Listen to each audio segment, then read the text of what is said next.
Bismillahirrahmanirrahim. Assalamualaikum warahmatullahi wabarakatuh.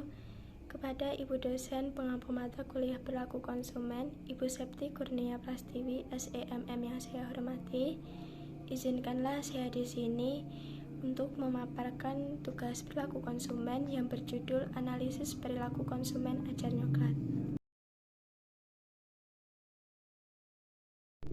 Sebelumnya, perkenalkan, nama saya Diah Ayu Putri Maharani dengan NIM 205211368, Prodi Manajemen Bisnis Syariah kelas 5C. Langsung saja, yang pertama yaitu pendahuluan. Data hasil penelitian kami diperoleh melalui metode wawancara yang dilakukan pada hari Kamis tanggal 1 Desember 2022 pukul 13.00 sampai dengan 16.00 waktu Indonesia Barat. Kemudian tempat yaitu di Ajar Nyoklat dengan alamat Gilingan, Kecamatan Banjarsari, Kota Surakarta, Jawa Tengah 57134 dengan narasumber 10 konsumen di Ajar Nyoklat. Kemudian langsung saja yaitu masuk di latar belakang mengapa kami melakukan penelitian ini. Seperti yang kita ketahui bahwasannya akhir-akhir ini kemunculan es roti coklat itu menjadi perbincangan di kalangan masyarakat Solo, dan bahkan kini hampir di seluruh penjuru kota Solo dapat ditemukan penjual es roti coklat ini dengan nama brand yang tentunya berbeda-beda. Nah, salah satu brand es roti coklat yang ada di Solo itu Ajar Nyoklat yang tepatnya berada di Tirtonadi Solo. Ketika awal kemunculan Ajar Nyoklat ini sudah sangat ramai dengan pelanggan dan bahkan harus mengantri lama untuk dapat memesan es roti coklat. Nah, dari antrian yang panjang ini tentunya menjadi hal lumrah di Ajar Nyoklat. Kemudian hal inilah yang sangat menarik untuk kami teliti, apakah dengan antrian sepanjang itu produk Ajar Nyoklat sudah memuaskan konsumen dengan fasilitas dan kualitas yang diberikan. Maka dari itu, penelitian ini berfokus pada analisis harga, tempat, dan pelayanan yang ada di Ajar Nyoklat untuk melihat antusiasme masyarakat terhadap brand ini. Seperti yang telah disebutkan di slide sebelumnya, bahwasannya variabel yang kita ambil yaitu mengenai penetapan harga, lokasi atau tempat, dan kualitas pelayanan. Kami mengajukan beberapa pertanyaan untuk masing-masing variabel, yaitu yang pertama, pada variabel penetapan harga, pertanyaan yang kami ajukan yaitu yang pertama, bagaimana pendapat narasumber mengenai harga yang ditetapkan oleh Ajar Nyoklat. Kemudian pertanyaan yang kedua yaitu bagaimana pengambilan keputusan oleh narasumber apabila Ajar Nyoklat menaikkan harga es cocol melebihi harga pasaran. Kemudian untuk variabel yang kedua yaitu tempat atau lokasi, pertanyaan yang kami ajukan yang pertama, bagaimana pendapat narasumber mengenai tempat atau lokasi di Ajar Nyoklat. Kemudian pertanyaan yang kedua yaitu apabila ada tempat lain yang lebih nyaman dan kekinian daripada Ajar Nyoklat namun dengan harga yang ditawarkan sama, apakah narasumber tetap memilih untuk membeli di sini atau pindah ke tempat tersebut. Dan kemudian untuk variabel yang ketiga yaitu kualitas pelayanan. Pertanyaan yang kami ajukan yaitu menurut narasumber bagaimana dengan pelayanan terhadap konsumen di Ajar Nyoklat.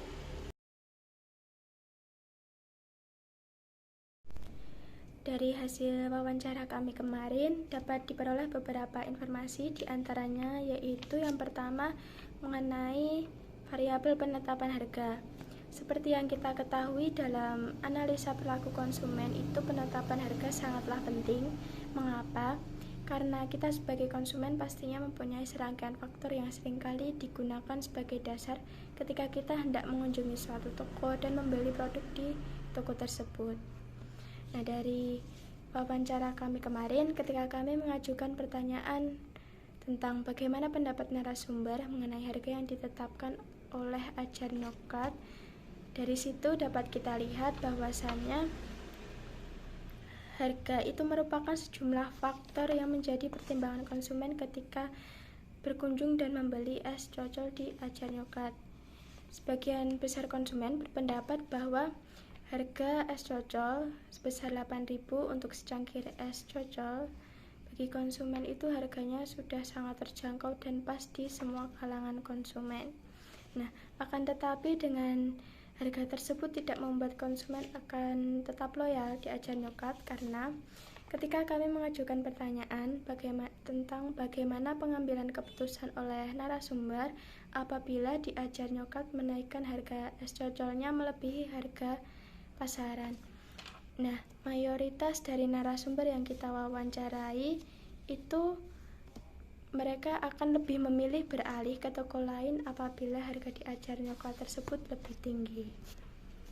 Nah, dari paparan di atas dapat kita ambil beberapa poin penting mengenai pentingnya penetapan harga di suatu bisnis atau perusahaan.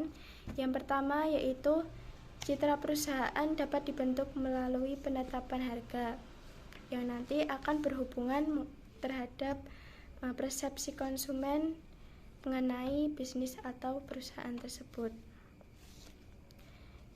Nah, suatu perusahaan itu apabila menetapkan nilai yang tinggi dapat bertujuan untuk mempertahankan citra perusahaan tersebut, sedangkan ketika menetapkan nilai rendah itu dapat membentuk citra nilai tertentu.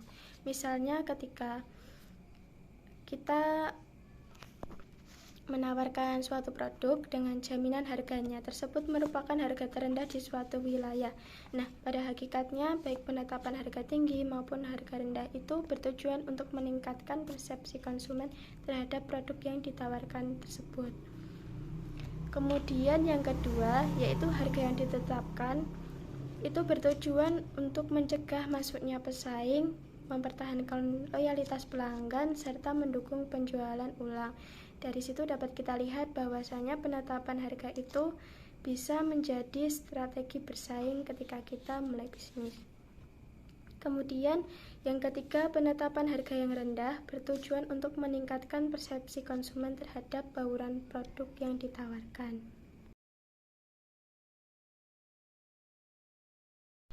Selanjutnya yaitu mengenai variabel lokasi atau tempat.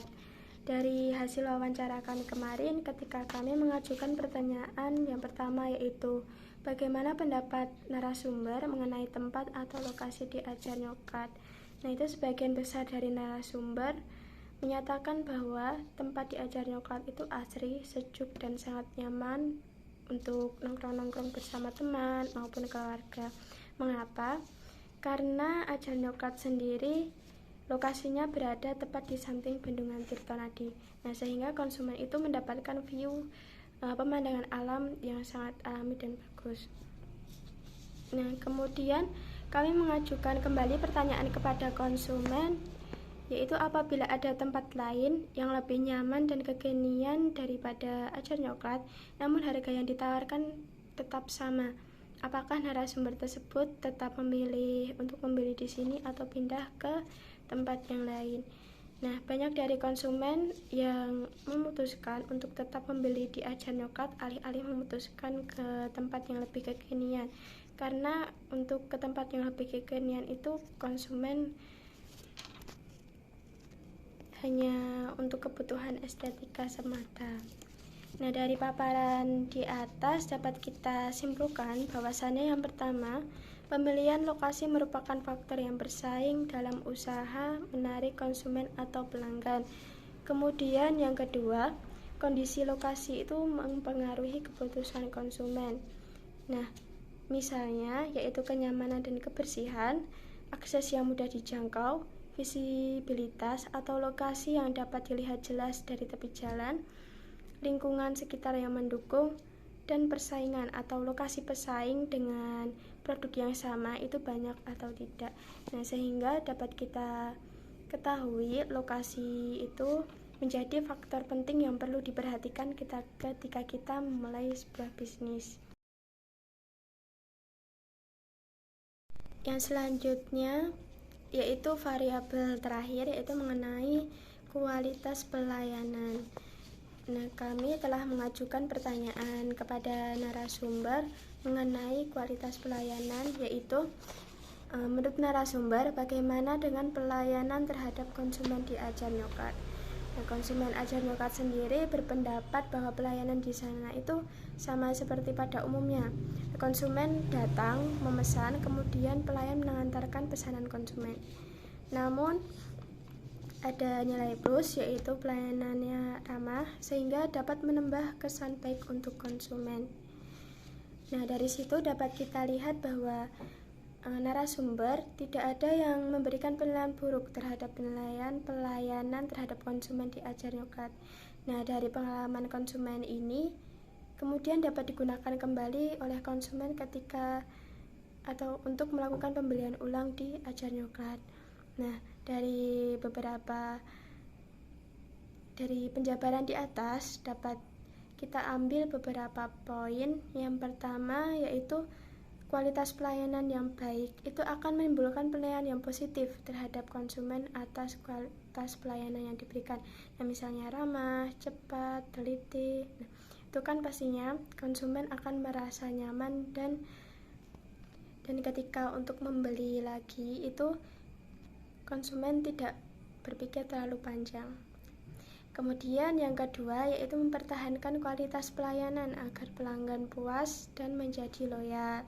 Nah, kemudian yang ketiga, dari kualitas pelayanan yang baik tersebut akan berpengaruh pada minat pembelian ulang produk. Oleh karena itu, suatu perusahaan atau seorang pembisnis sebaiknya memberikan kesan atau kualitas pelayanan yang baik terhadap konsumen agar dapat menimbulkan penilaian yang positif, dan dari penilaian yang positif tersebut kita dapat dari pelayanan kualitas yang baik tersebut kita dapat memberikan citra perusahaan atau image perusahaan yang baik.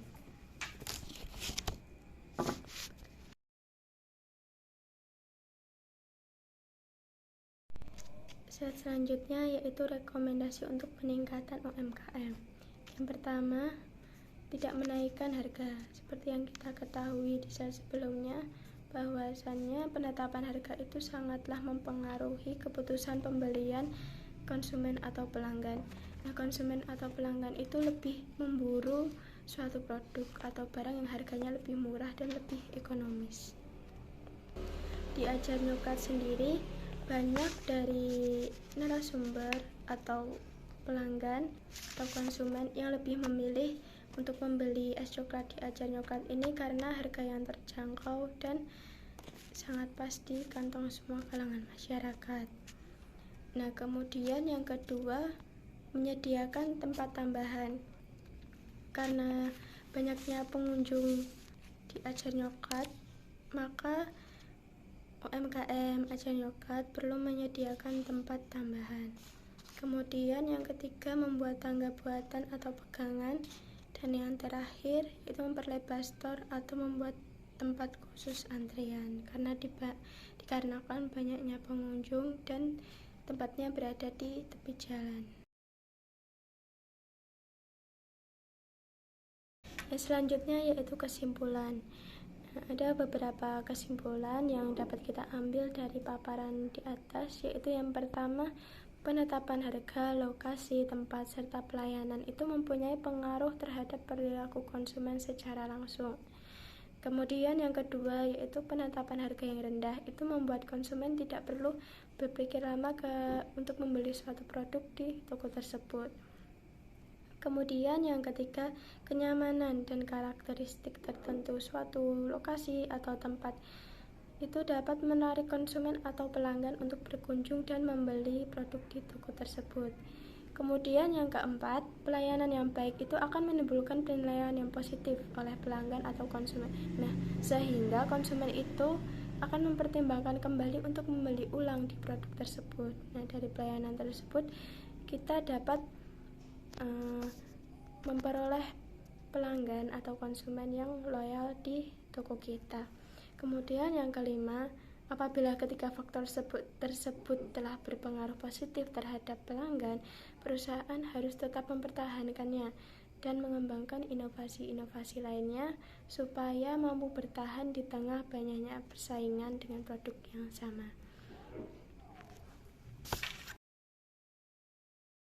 Baik, mungkin sudah cukup dan sekian presentasi dari saya.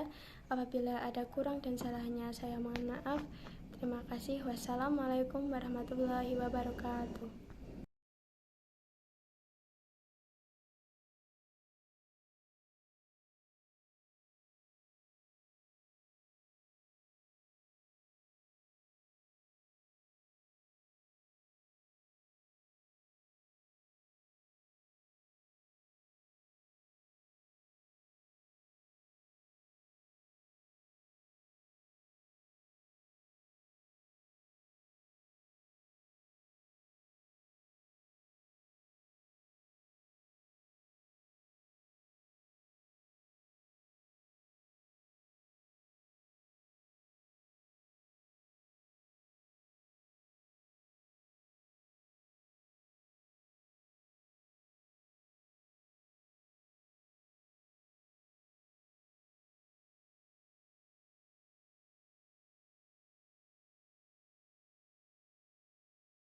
Baik, mungkin sudah cukup dan sekian presentasi dari saya.